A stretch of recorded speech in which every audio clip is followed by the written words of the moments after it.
Hola, no sé si alguno de ustedes se acuerda, pero hubo un tiempo en el que la idea que teníamos del futuro se adivinaba al final del horizonte como una promesa resplandeciente y 100% factible para todo aquel que se esforzara lo suficiente por alcanzar sus metas. Todo era cuestión de perseverar y no desviarse. ¿En qué momento el futuro pasó a convertirse en algo apocalíptico, desolador, chato y gris? ¿Por qué los sueños de lograr un mundo mejor vienen haciéndosenos cada vez más inalcanzables? ¿Qué será que la gente, y sobre todo los jóvenes,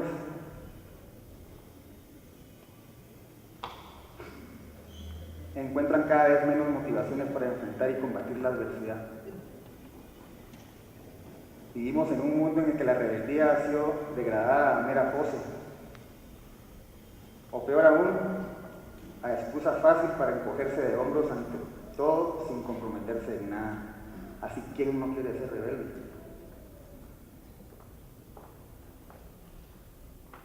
Yo me opongo a esa rebeldía despachada por mentirosa, porque muestra lo que no es y niega lo que esconde, porque en vez de motivar a la acción, lo que hace es conformarse en la resignación y en la apatía.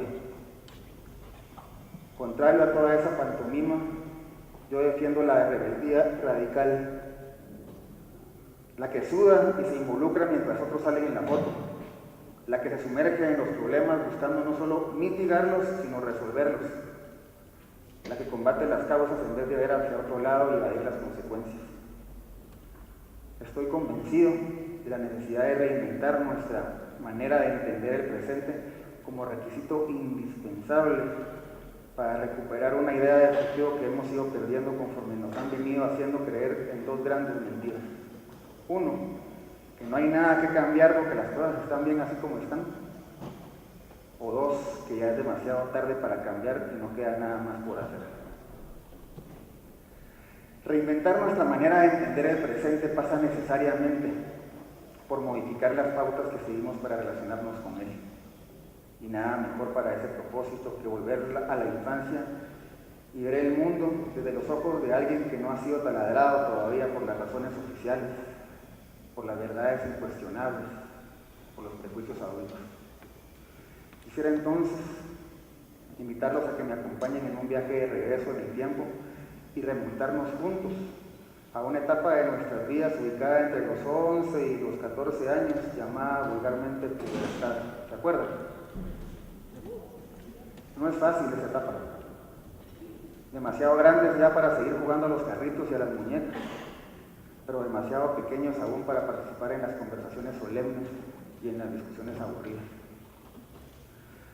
A esa edad descubrimos también que mucho de lo que hasta entonces nos habían hecho creer eran mentiras. La luna no es de queso, los bebés no vienen de París, el Santa Claus de la tele es un invento de la Coca-Cola, el limbo no existe, nada es para siempre, la intención no es lo único que cuenta, los que la hacen no siempre la pagan, Dios está de vacaciones desde el séptimo día y los buenos casi nunca somos más. Supongo que lo usual es atravesar esa etapa a toda prisa. Yo mismo me esforcé en hacerlo, pero nunca lo conseguí del todo. Algo, una fuerza poderosa, cierta vocecita en mi interior me enviaba de regreso una y otra vez a ese periodo preadolescente en el que uno todavía es capaz de ver las cosas como las ven los niños, pero con el alcance de miras y la experiencia acumulada de quien no nació ayer. Evoquemos nuestra niñez preadolescente. Ahí está. Evoquemos nuestra niñez preadolescente. El mundo necesita más imaginación y menos cinismo, más espontaneidad y menos acartonamiento, más autenticidad y menos hipocresía, más disidencia y menos sumisión. Eso es lo que vengo a proponerles. Reinventar el presente, volviendo al pasado, para recuperar el futuro que han querido arrebatarnos. Todo empezó, creo yo, cuando nuestros padres nos metieron en el colegio. Solo piensen en algo. La mayoría de nosotros pasamos metidos más de 8 horas diarias durante 6 años, de primero a sexto primaria, en un aula disque aprendiendo cosas que nos sirvieron de muy poco o que olvidamos a la vuelta de la esquina. Yo no sé ustedes, pero durante 6 años de educación primaria yo solo recuerdo haber aprendido 6 cosas importantes, aparte de copiar, sacar archivos como este, y chuparme los mocos. 6 cosas: leer, escribir, sumar, restar, multiplicar y dividir. Lo demás o lo olvidé o lo aprendí en algún otro lugar. 6 años para aprender 6 cosas. ¿No les parece una estafa? Y más que una estafa, un crimen contra la niñez. Sobre todo teniendo en cuenta que el trabajo infantil es prohibido y está severamente condenado por el derecho internacional. Habiendo quedado claro que ir a la escuela no garantiza que aprendamos mayor cosa, la pregunta es: ¿y entonces para qué someter a los niños a semejantes suplicios? Los adultos se hacen 3 quesos intentando justificarse. Así aprenden a socializar, dicen. Claro, pero si a esas vamos, ¿no tiene acaso más sentido hacer amigos en la cuadra, en el vecindario, en el barrio, en la colonia? Los colegios son útiles para hacer conexiones con gente importante que después puede abrirnos las puertas al trabajo y a oportunidades de negocios. Es otra de las excusas preferidas. Pero para eso no creo que haga falta levantarse a las 5 de la mañana y pasarse la tarde entera haciendo deberes todos los días de lunes a viernes, ¿o sí? Para mí que la explicación es mucho más simple, pero a la vez más incómoda. Las escuelas son como prisiones, a donde nos llevan para que alguien a sueldo se encargue de amaestrarnos, de domesticarnos, de apaciguarnos, de convertirnos en soldaditos sumisos y obedientes, para que no hablemos, para que no nos movamos, para que no hagamos preguntas incómodas, para que no nos rebelemos, para que no chinguemos. Pero si la misión en la vida de todo niño es chingar. Y claro, años más tarde, a la hora de salir de ahí, lo lógico es habernos convertido en todo eso que alguna vez detestamos, a fuerza de olvidar nuestros valores de la infancia y de imitar el ideal de los adultos: casas, carros, sueldos, puntos. Existen muchas alternativas al modelo educativo tradicional, incluyendo la llamada educación en casa, pero esta charla no trata sobre eso. Basta con señalar que las escuelas, entendidas como centros de indoctrinación y de control, porque eso es lo que son las principales responsables del entumecimiento mental de la humanidad en momentos en los que, como decíamos antes, lo que corresponde es pensar las cosas de un modo distinto y actuar en consecuencia. Se nos ha hecho creer, y la mayoría de nosotros hemos terminado aceptándolo como si fuera verdad, que dejar de ser niños para convertirnos en seres humanos adultos es algo no solo natural, sino deseable. Se nos ha hecho creer, y la mayoría de nosotros hemos terminado aceptándolo como si fuera verdad, que ser niño es como ser una persona a medias, porque aún está en formación, y que un adulto es una persona responsable y plenamente desarrollada en sus facultades físicas y mentales. Y aunque en teoría buena parte de todo eso puede ser cierto, en la práctica resulta más que evidente que los adultos no son ni todo lo libres, ni todo lo autónomos, ni todo lo desarrollados, ni todo lo responsables que dicen ser. Las crisis financiera, energética, alimentaria, social, moral y de inseguridad vienen a demostrar que el mundo está a cargo de ineptos y que las grandes decisiones están siendo tomadas no con la cabeza ni con el corazón, sino con las patas. Y adivinen quiénes toman esas grandes decisiones: los adultos. Algo no cuadra con ellos. Recordemos que al menos la mitad de las cosas que nos prometieron cuando éramos niños resultaron siendo vapor de un arroz que ya se coció. Tenemos entonces que los adultos son, entre otras cosas, irresponsables, prepotentes, acaparadores, hipócritas, autodestructivos, necios, déspotas, patológicamente mentirosos y, para colmo, bastante brutos. ¿Qué autoridad tienen para corregir a los niños teniendo en cuenta el desastre que han hecho con lo que dicen tener en sus manos? Y entre más adultos se creen, entre más fufurufos y pagados de sí mismos, Entre más en serio se toman el capuche que llevan puesto y el cargo que ostentan y los títulos que exhiben y las credenciales que muestran, peores son. A mí se me hace que en el fondo lamentan profundamente haber renunciado a la niñez y por eso boicotean y reprimen a los niños por envidia, por mezquindad. Por eso insisto en la imperiosa necesidad de volver a ser un poco niños y bastante adolescentes para ver la realidad desde otra perspectiva y poder así regresar a su sitio todo lo que está puesto de cabeza. Claro que nunca faltan las voces de alarma. Ya se sabe que toda propuesta de cambio arranca sospechas, desata críticas, genera resistencia y granjea enemistades. Ve la realidad a través de los ojos de un niño. ¿Cómo así? ¿Habráse visto semejante disparate? Pero si los niños no saben nada de nada, ¿acaso los problemas del mundo se solucionan jugando? Respuesta, a lo mejor sí.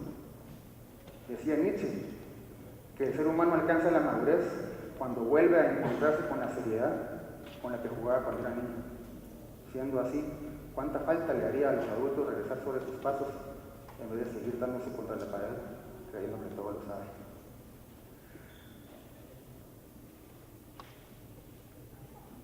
Los niños son como esponjas, aprenden rápido y simultáneamente. ¿Por qué no aprovechar todo ese potencial en lugar de reprimirlo? ¿Por qué someterlos a trabajos forzados, obligándolos a encajar en un modelo mental que los deforma, en lugar de tenerlos como reserva moral y creativa para entrar a este sistema fallido? ¿Por qué no contagiarnos de su desprejuiciada espontaneidad, en lugar de obligarlos a imitar las poses severas e imperturbables de los que de todos modos no saben nada de nada? ¿Por qué no permitir que sean ellos los que poco a poco vayan tomando sus propias decisiones en vez de trazarles el camino desde la más tierna infancia? No sé si saben la historia de las dos señoronas fufurufas que se encontraron en el karate después de tiempo de no verse, recogiendo a los niños del karate, y le dice una a la otra: ay, por Dios, ¿cuánto tiempo de no verte? ¿Cuántos años tienen tus hijos? Y la otra le contesta: el doctor 5, el ingeniero 2. Ningún niño merece tener ese tipo de mamá. Y lo más triste es que ese tipo de mamás abundan. Otro prejuicio que se tiene sobre los niños es que no saben ser responsables. Miren quién habla, como si los adultos fueran ejemplo de responsabilidad. Antes de repetir que un niño es incapaz de ser responsable, pensemos una vez más en la escrupulosa seriedad que son capaces de exhibir cuando están jugando. Para mí que no hay sermones ni mecanismos de control que hagan. Todo depende del ejemplo. Y lo cierto es que el ejemplo que los niños reciben de sus mayores es francamente deplorable.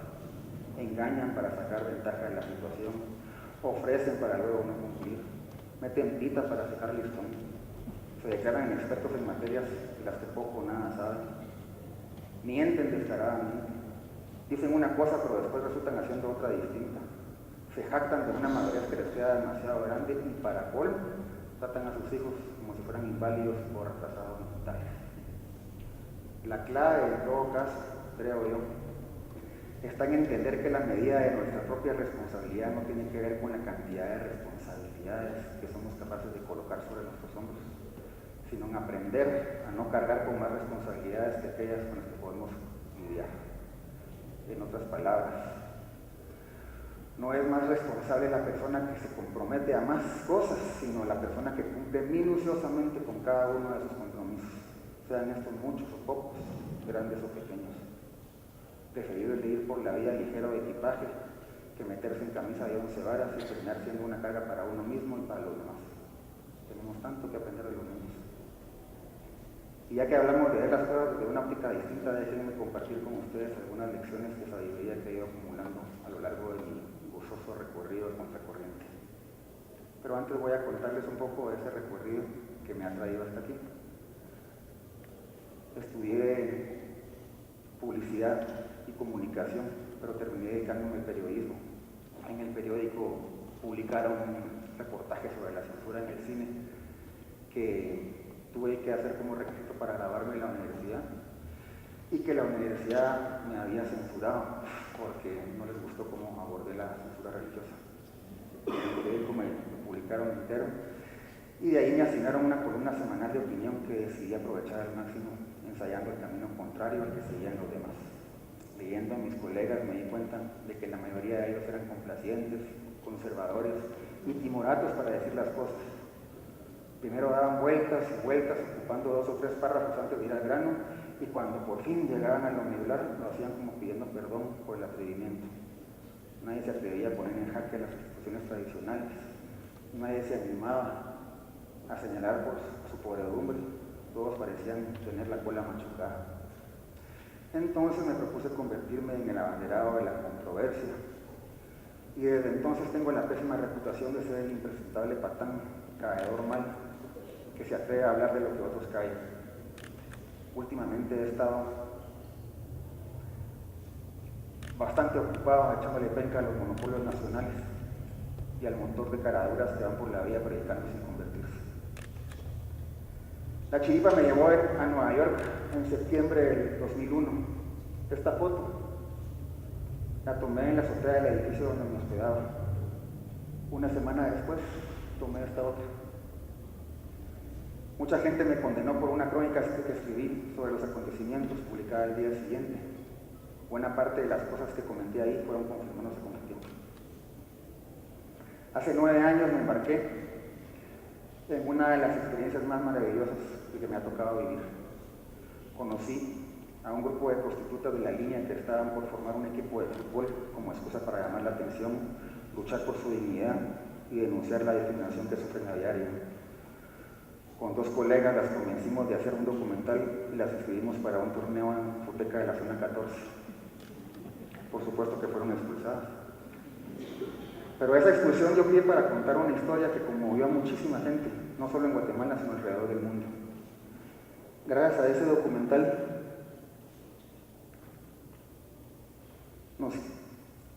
estuve en el Festival Internacional de Cine de Berlín, en donde ganamos el premio del público. Aquí entre nos, de las putas de la línea, aprendí lecciones de dignidad y de coraje que no he visto en ningún otro ser humano supuestamente valeroso y respetable. Un segundo documental nos hizo volver a poner el dedo en la llaga. Esta vez decidimos seguir a un coyote y a 3 de sus clientes desde Guatemala hasta Estados Unidos.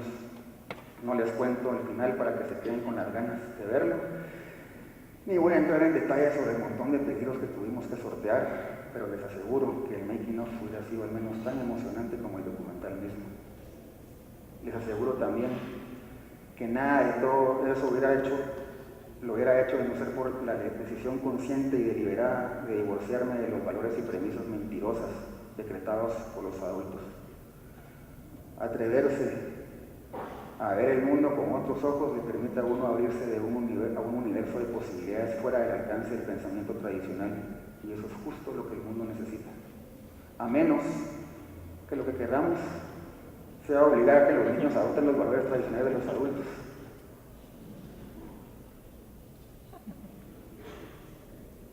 ¿Verdad que no? Mi propia rebeldía en contra de la moral de los hipócritas se consolidó una vez que me hice la siguiente pregunta: ¿y si todo lo que me han dicho que está mal en mí fuera lo que está bien? De ahí en adelante fue solo cuestión de pensar al revés y responder al llamado a mi propia conciencia. Cada uno debería llegar a definir su propio decálogo de valores personales. Permítanme compartir con ustedes el listado de hallazgos que he obtenido después de varios años de seguir la voz de mi interior, de espaldas a los dictados oficiales. Tal vez alguno de los siguientes puntos les haga clic. 1. No escasez ni abundancia, sino austeridad.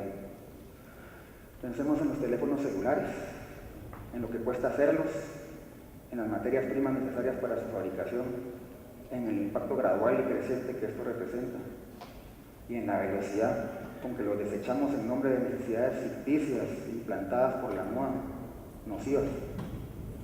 No se trata de no usarlos, pero a mí todavía me sirve este frijolito y no tengo ninguna intención de desfrijolizarme todavía. 2. No competitividad ni renunciación, sino cooperación. 3. Este va a incomodar a algunos. Aquí está. No propiedad ni apropiación, sino usufructo. ¿De quién es el libro? ¿Del que lo compra, del que lo tiene o del que lo lee? Una señora llegó a Sojos y preguntó si vendían libros por metro. Imagínense ustedes, ¿para qué lo habrá usado?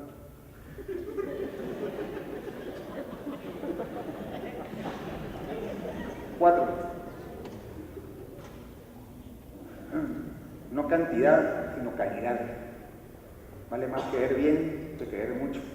Es algo que deberían tenerse muy en cuenta en las relaciones de pareja. 5. No amabilidad, sino honestidad. Vale más un rato colorado que 100 descoloridos, decían las abuelitas. Vale más el cultivo de las relaciones de una manera sincera, libre, creativa y creadora que tener 1.000.000 de amigos en el Facebook. 6. No líderes bulliciosos ni presumidos, sino héroes anónimos. El problema con los líderes es que detrás de cada uno de ellos siempre hay un montón de seguidores. Y los seguidores por definición no pueden ser líderes. En cambio, la ventaja de ser héroe es su capacidad de derribarlo todo con el peso del ejemplo. 7. No razón, sino intuición. O mejor dicho, una suma de ambas, porque pensar un poco antes de actuar nunca está de más. 8. No felicidad, sino tranquilidad. Sobre todo en tiempos en los que la felicidad está siendo asociada con el conformismo. Ahora resulta que es pecado decir que no. Todos debemos ser positivos y asertivos. Yo digo, la felicidad es muy bonita, pero es como una mariposa pasajera que como viene se va. Hay que agradecerla, hay que disfrutarla, pero no hay nada como no deberle nada a nadie y poder dormir tranquilos. 9. La esencia es más importante que la apariencia, no a la hipocresía. 10. Las preguntas son más importantes que las respuestas. Decía Einstein que por lo menos la mitad de la solución de un problema depende de cómo esté planteado. Vale más seguir dudando que estar 100% seguro de algo. 11. El proceso es más importante que el resultado. Si honramos cada etapa de nuestro diario que hacer, los resultados se dan por añadidura. Y 12. Mantener el ego a raya. Que él trabaje para uno y no al revés. Ese es mi manifiesto personal, esas son mis consignas. Y la invitación que les hago no es a que las imiten, sino que cada uno de ustedes desarrolle su propio postulado de valores. Y ya para ir terminando, los dejo con la siguiente recapitulación en 3 puntos. 1. Urge transformar el calamitoso orden de cosas actual. 2. Para transformar ese orden hace falta tomarse las cosas muy en serio. Y 3. Esa seriedad se obtiene recuperando la actitud de cuando éramos niños y jugábamos como si nuestra vida dependiera de ella. En otras palabras, reinventar el presente volviendo al pasado para recuperar el futuro que nos está yendo de las manos. Véanlo como una marca de jabón versus otra marca de jabón. Imaginen que están paseándose por las góndolas del supermercado y se detienen un instante para elegir entre una y otra marca. ¿Con cuál se quedan? ¿Con el de la niñez que sueña en grande o con el de la gente grande que tiene el alma chiquita? Uno se va haciendo viejo a base de prueba y error. Es un privilegio aprovechar todo ese caudal de aprendizaje desde la perspectiva de un niño todavía hoy a mis 43 años. Muchas gracias.